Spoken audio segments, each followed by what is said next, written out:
नमस्कार दोस्तों, टीम आयाम के यूट्यूब चैनल पर आपका स्वागत है। इंडियन ज्योग्राफी के सेक्शन में हमने भारत का भौतिक स्थिति और विस्तार को देखा और सामान्य जानकारी की कई चीजों को हमने पढ़ा।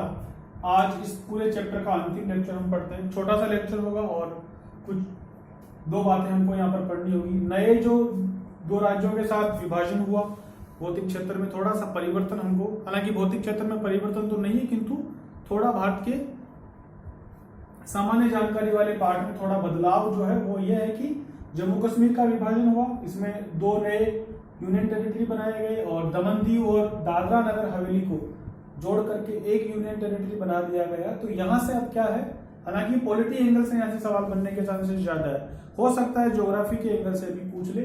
इसलिए मैं थोड़ा सा अंतिम लेक्चर में थोड़ा सा इन पर 10-15 मिनट के शायद का वीडियो बनेगा, उस पर हम इसमें बात कर रहे हैं।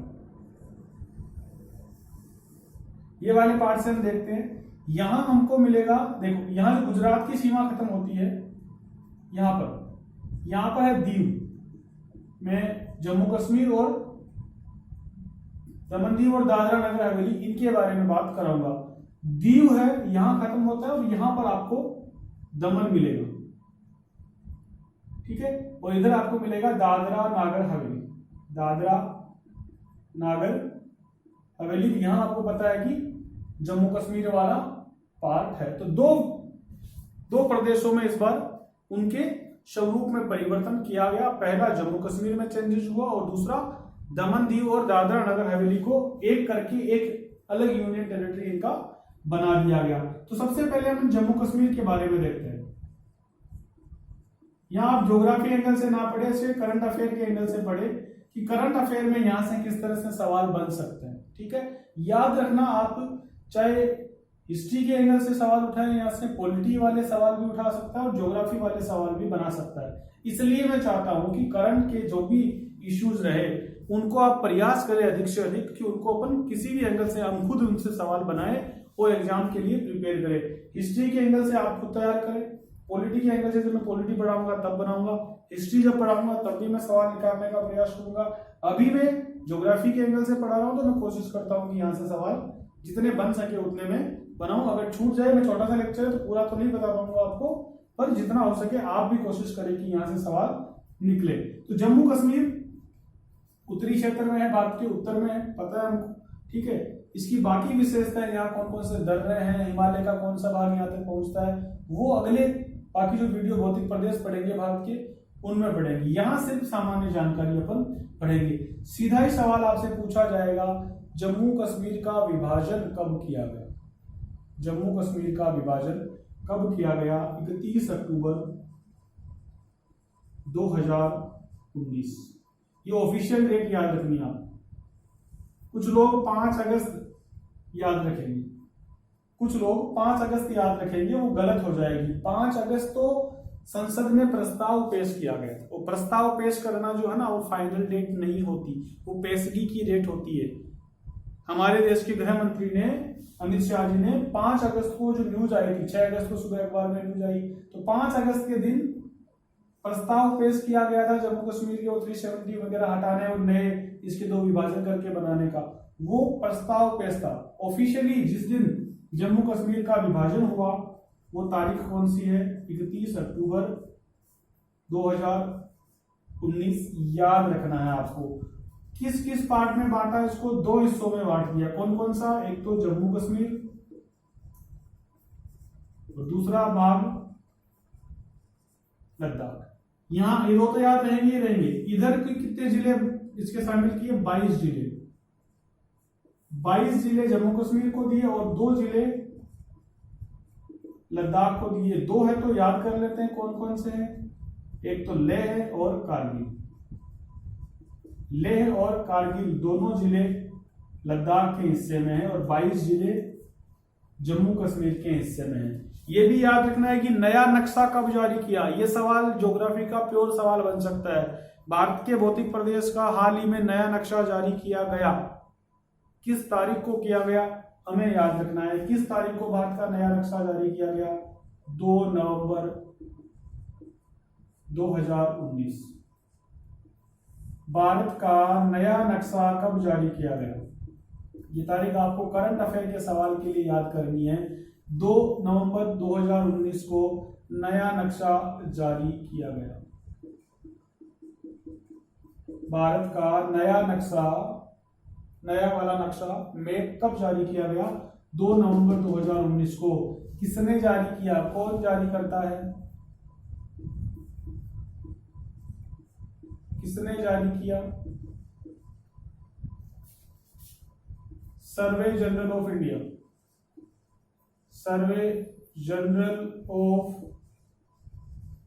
इंडिया ने। भारत का नया नक्शा किसने जारी किया? सर्वे जनरल ऑफ इंडिया ने 2 नवंबर 2000। याद रखोगे इन चीजों को।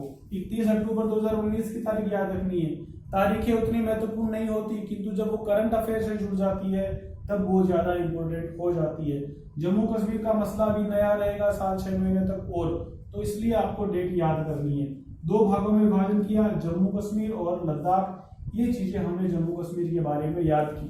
और भी बहुत सारे एंगल है, पॉलिटी का एंगल भी इसके अंदर आएगा, हिस्ट्री के वाले एंगल से भी हमको चीजें पढ़नी है, वो अलग मुद्दे हैं। विदेश नीति वाले जब आप मेंस लिखते हो आरएस वगैरह का, और बाकी स्टेट के पीसीएस में मेंस लिखते हो, तब इसका विदेश नीति का है, और भी आर्थिक अपने सांस्कृतिक राजनीतिक परिणाम इनके होते हैं, वो अलग चीजें हैं। परंतु हमको एमसीक्यू वालों सवालों के लिए करंट अफेयर के लिहाज से इन चीजों को थोड़ा सा याद रखना है। 2 नवंबर 2019 नया नक्शा जारी करने की तारीख, और 31 अक्टूबर ये तारीख विभाजन की थी। 2 हिस्सों में बांट दिया, दोनों ही केंद्र शासित प्रदेश। और कितने हो गए इधर?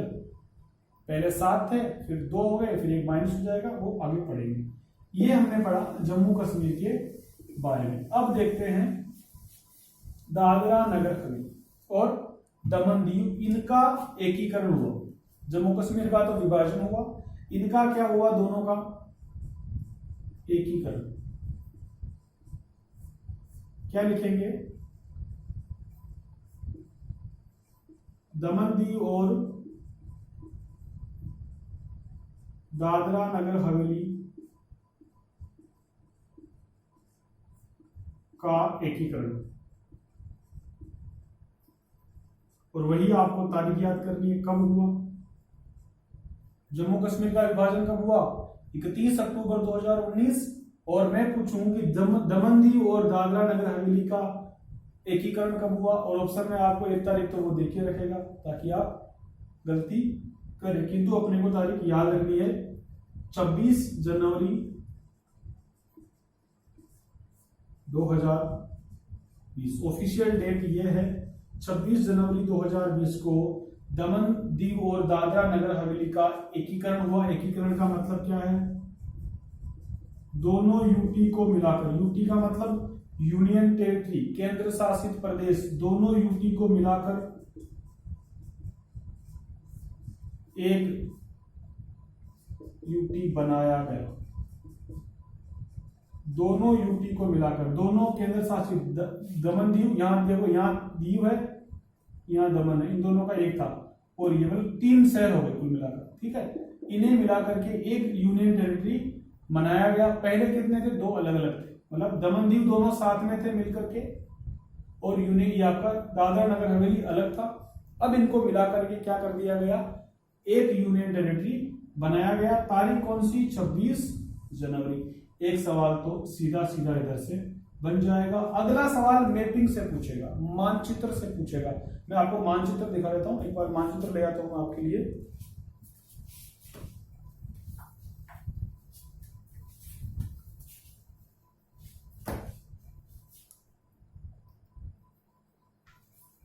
मानचित्र में आप देखेंगे ना,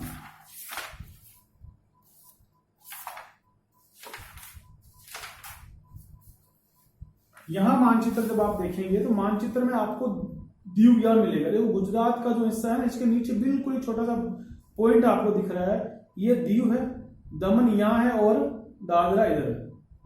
तो कुल मिलाकर अगर अब से यहां से सवाल कैसे पूछेगा? सवाल पूछेगा कि दमन, दीव और दादरा नगर हवेली, इन तीनों को आपसे क्या कहेगा? उत्तर से दक्षिण क्रम में जमाने के लिए बोल सकता है। तो उत्तर की तरफ कौन है? दीव है, यहां ये उत्तर की तरफ है, फिर दमन है, फिर दादरा नगर हवेली है। ऐसा सवाल भी आ सकता है। मैं बार बार आपसे कह रहा हूं, मानचित्र को अपने साथ रखें, बिना मानचित्र के नहीं पढ़े ज्योग्राफी का कोई भी हिस्सा। तो मानचित्र के साथ पढ़ेंगे तो यहाँ से एक सवाल बन सकता है। और करंट से बेसिक की तरफ ऐसे ही जाया जाता है। सवाल बनेगा ज्योग्राफी का, उठाया किधर से, करंट से। दीव के बारे में पूछ लेगा, दीव और दमन के बीच में अंतर पूछेगा कि इनमें से उत्तरतम कौन है, उत्तर की तरफ कौन है, तो उनको पता है दीव उत्तर की तरफ है, दमन थोड़ा सा नीचे है, और दादरा नगर हवेली दोनों के नीचे, मतलब दक्षिण की दिशा के अंदर है। ऐसा पूछ लेगा। या फिर कैसे पूछेगा, पश्चिम में कौन है, पश्चिम से पूर्व की तरफ पूछ लेगा। दमन और दीव में पश्चिम पूर्व पूछ लेगा। तो दीव में हम देखेंगे दीव किधर है, पश्चिम की तरफ है, और दमन किधर है, पूर्व दिशा की ओर है। इस तरह से पूछ लेगा। देशांतरों के बारे में, दोनों में से निम्न देशांतर पर कौन सा है, दीव और दमन दोनों में से निम्न देशांतर पर कौन सा है। तो हम जानते हैं कि भारत का देशांतर गुजरात से शुरू होता है, ठीक है। तो यहाँ गुजरात के इधर कौन नजदीक है, गुजरात के हिस्से से दीव नजदीक है, तो हम कहेंगे निम्न देशांतर पर कौन स्थित है, दीव स्थित है। इस तरह से आप चीजों को याद करेंगे दमन और दीव में। अब थोड़ा हिस्ट्री का पर्सपेक्टिव में ले लेता हूं। हिस्ट्री पॉलिटी दोनों ही इसके अंदर आएंगे कि जो दादरा नगर हवेली और दमन दीव है, यहां पर पहले किनका शासन था, किनका शासन, पहले शासन किनका, यह सवाल भी पूछ लिया जाएगा।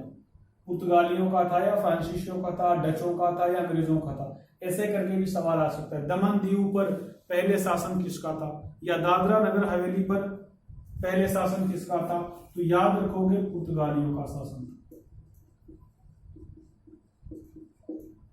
एक ट्रिक बना लो, डीपी,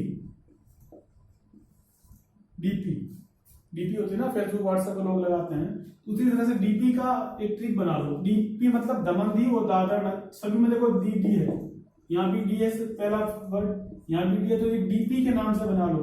दमन में भी पुर्तगाली, पी का मतलब पुर्तगाली, दीव में भी पुर्तगाली, और दादरा नगर हवेली में भी पुर्तगाली। तो डीपी करके एक ट्रिक बना लो, इस तरह से हमें याद हो जाएगा कि पुर्तगालियों का शासन यहाँ पहले रहा था। अब देखो इनको भी क्या कर दिया, दोनों यूनियन टेरिटरी को मिलाकर के एक कर दिया गया।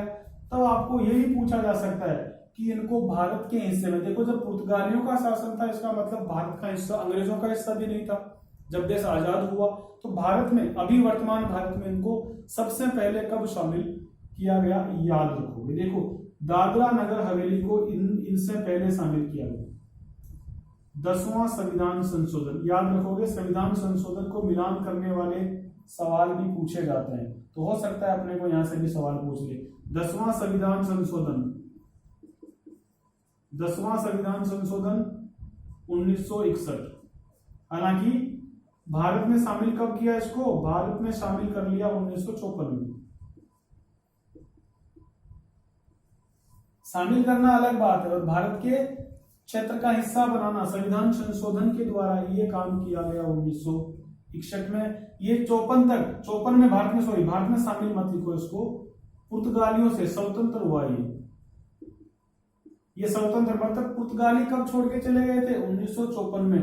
1954 से 61 तक दादरा नगर हवेली एक स्वतंत्र राज्य के रूप में रहा, और 1961 में 10वें संविधान संशोधन के द्वारा हमने इसे भारत में शामिल कर लिया और एक यूनियन टेरिटरी बनाकर रखा। इसी तरह दमन दीव, इनको 12वें संविधान संशोधन के द्वारा, देखो ध्यान रखना, अब आपके लिए पॉलिटी के एंगल से 10वां और 12वां संविधान संशोधन फिर से चर्चा में आएंगे और सवाल बन सकते हैं, ठीक है। अभी जो हुआ ना, ये संविधान संशोधन नहीं है, पहली बार जब लिया वो संविधान संशोधन है। तो दमन दीव को 1961 में, ये भी 1961 का ही है, 12वें संविधान संशोधन 1961 द्वारा यूटी बनाया, ठीक है। गोवा के साथ इसको यूटी, गोवा का हिस्सा बना करके इसको यूटी बना। गोवा भी यूनियन टेरिटरी था पहले, ठीक है। तो इसको 1961 में 12वें संविधान संशोधन के द्वारा भारत में शामिल किया गया, और किसमें शामिल कर लिया, गोवा जो यूनियन टेरिटरी था उसके अंदर शामिल कर लिया। अब जब गोवा 1987 में 1987 में गोवा के पूर्ण राज्य बनने के बाद, 1987 में गोवा के पूर्ण राज्य बनने के बाद DND जो दमन दीव है UT 1। ठीक है, तो जब दमन दीव को 1961 में भारत में शामिल किया गया ना, तब उसको किसका पार्ट रखा, गोवा के साथ में यूनियन टेरिटरी का अंग बना करके रखा। क्योंकि फिर बाद में हमने क्या किया, 1987 में देश ने गोवा को एक अलग राज्य बना दिया, पूरा राज्य बना दिया, तब वहां से दमन दीव को निकाल करके एक यूनियन टेरिटरी के रूप में स्थापित कर दिया। ये बातें आपको याद रखनी है। तो दादरा नगर हवेली ये 1954 में तो खुद स्वतंत्र हुआ। भारत में शामिल कब हुआ, 1961। कौन सा संविधान संशोधन, 10वां संविधान संशोधन। ये बताऊंगा मैं कैसे शामिल होता है संविधान संशोधन के तहत भारत में किसी को कैसे शामिल होता है। जब हम पॉलिटी पढ़ेंगे तब अपन पहला ही पार्ट होगा संविधान का, वहां पर चीजें पढ़ेंगे। 12वें संविधान संशोधन के द्वारा दमन दीव को भारत में शामिल किया गया, और जब शामिल किया गया तब इसे गोवा के साथ अटैच करके रखा गया यूनियन टेरिटरी के रूप में। फिर जब गोवा 1987 में पूर्ण राज्य बन गया, तब इसको अकेला यूनियन टेरिटरी बनाकर रखा गया। ये बात हमने दमन दीव और दादरा नगर हवेली के बारे में पढ़ी। एक छोटी सी जानकारी और आपको रखनी है, एक नॉटिकल मील होता है, समुद्री सीमा, समुद्री दूरी के लिए एक मात्रक है नॉटिकल मील। आपने सुना होगा बहुत बार नॉटिकल मील। नॉटिकल मील ये क्या होता है समझते हैं, चलो हम। जैसे मान लो ये क्या है, समुद्र है, मान लो क्या है ये बंगाल की खाड़ी और ये भारत। ठीक है, यहां से जो हमारा आधार होता है ना, तट रेखा जो होती है, उससे 3 प्रकार की दूरियां आपको याद रखनी है। और अब जनरली देखते हैं उन चीजों को। 12 नॉटिकल मील, एक तो लिखा होता है 12 नॉटिकल मील, कई लोगों को इनके बीच का अंतर नहीं पता होता। 12 नॉटिकल मील, 24 नॉटिकल मील और 200 नॉटिकल मील।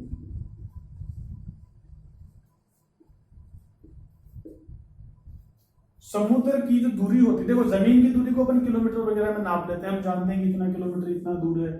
समुद्र के अंदर जो दूरी होगी उसको कैसे नापोगे, ठीक है, तो उसको नापने का मात्रक क्या है, उसको नापने का तरीका क्या है, नॉटिकल मील। जमीन पर चलते हैं अपन जनरली तो बोलते हैं कि इतना किलोमीटर दूरी है, किंतु समुद्र के अंदर कोई दूरी होगी तो उसे अपन कैसे नापेंगे, नॉटिकल मील में नापेंगे। तो पहला एक मात्रक आता है 12 नॉटिकल मील। 12 नॉटिकल मील का मतलब होता है समुद्र में जो 12 नॉटिकल मील की दूरी है वो भारत का विस्तार भूमि है। भारत की भूमि तो नहीं कह सकते, भारत का विस्तार क्षेत्र, मतलब वो क्षेत्र जो भारत का खुद का है। मतलब जब यहां हमारा भूमि खत्म हो रहा है और यहां से समुद्र शुरू हो रहा है, तो इससे 12 नॉटिकल मील तक का क्षेत्र, उस पर हमारा वैसा ही अधिकार है जैसा हमारे देश की भूमि पर अधिकार था। मतलब अगर यहां से भूमि खत्म हो रही है, समुद्र शुरू हो रहा है, तो समुद्र के 12 नॉटिकल मील तक हमारा अधिकार वैसा ही है, बिल्कुल भूमि जैसा होता है ना, जैसा कंप्लीट अपना क्षेत्र है वो, तो उसको विस्तार क्षेत्र की तरह आप मान लो। एक चीज आपके दिमाग में आ रही होगी कि 1 नॉटिकल मील में कितना किलोमीटर होता है, तो मैं यह लिख देता हूं। 1 नॉटिकल मील में, 1 नॉटिकल मील का मतलब होता है 1.8 किलोमीटर। 1.8 किलोमीटर, 1 नॉटिकल मील का मतलब कितना है, 1.8 किलोमीटर। तो आप 12 से 1.8 गुणा कर लेना कितने किलोमीटर लंबाई तक आता है। ये क्षेत्र कंप्लीटली भारत का है, वैसा ही है जैसा जमीन पर अधिकार था। दूसरा 24 नॉटिकल मील। 24 नॉटिकल का मील है वो क्षेत्र इस भूमि से, यहां से तटीय रेखा से 24 नॉटिकल मील तक का क्षेत्र, उस पर भारत का कैसा अधिकार होगा, भारत को इसकी साफ सफाई करने, भाई भारत है तो खुद का जल क्षेत्र वैसा रहेगा। यहां से आधार रेखा से 24 नॉटिकल मील तक में उस क्षेत्र की साफ सफाई रखने, निगरानी रखने, टैक्स लगाने का अधिकार और उसका दोहन का अधिकार तो है ही। मतलब उस क्षेत्र में अगर किसी दूसरे देश का जहाज गुजर रहा है, 24 नॉटिकल के दायरे में अगर किसी दूसरे देश का जहाज वहां से गुजर रहा है, तो भारत सरकार उन पर कर लगा सकती है, उनसे रेवेन्यू ले सकती है कि आप इधर से गुजर रहे हैं तो हमारा इलाका है, हमें टैक्स दे, उस इलाके की भारत निगरानी कर सकता है।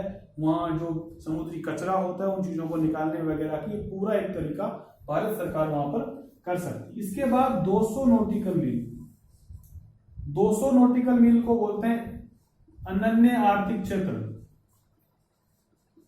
अनन्य आर्थिक क्षेत्र, अंग्रेजी में कहूं तो एक्सक्लूसिव इकोनॉमिक